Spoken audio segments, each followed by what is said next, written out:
I stressed Marx's contributions, his writings, his thinking, his philosophical journey, if you like. But Marx was unlike other intellectuals because, especially important here in the United States, he did not spend his life in the university. In his early job, he got involved with local workers in the German city where his university was located. And to make a long story short, he got fired from his university position because he wrote about and supported workers who were beginning to struggle against their employers, which was also how he got into economics, trying to understand why those workers were in that position. And for the rest of his life, he was a political activist, not a university professor.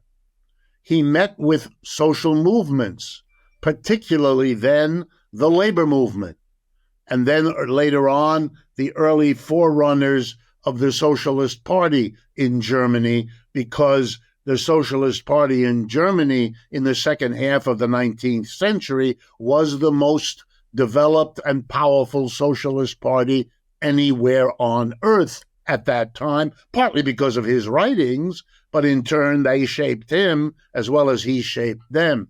And he helped organize like-minded people. For example, in the 1860s, he organized what was called then the International Working Men's Association, later called the First International, in which Marxists, they didn't call themselves that then, but people he felt compatible with his own thinking from many European countries and later on, including also the United States and so on, got together.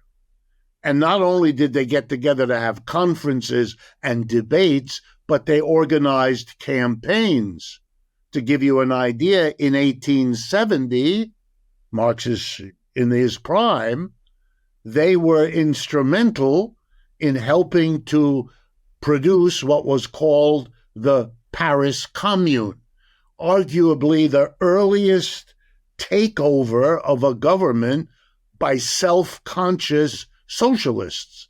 Up until the 1870, they had been a critical perspective within capitalism, but for a few months in 1870-71, they got to take over the city of Paris, and they ran it. And there we had, for the first time, the word socialism with a new meaning. It's not a critique of capitalism, it is an alternative to it, which was a whole new idea. And the whole history of socialism and of Marxism ever since 1870 has been, among other things, navigating the complex differences and tensions between a movement, socialism, that is a critical perspective on capitalism versus a movement about socialism that sees it as an alternative social organization to capitalism. Those are different projects and different, they're linked, but they're quite different. And navigating that difference is partly due to Marx himself in his life having one foot in the intellectual, academic, theoretical world and another foot in concrete, practical activism. He actively advised the leaders of the Paris Commune what to do, what not to do, and so caught up in that. And many of us who have learned from Marx have replicated this one foot in the one foot in the other. So, for example, I've been a professor of economics all my life. I do that now.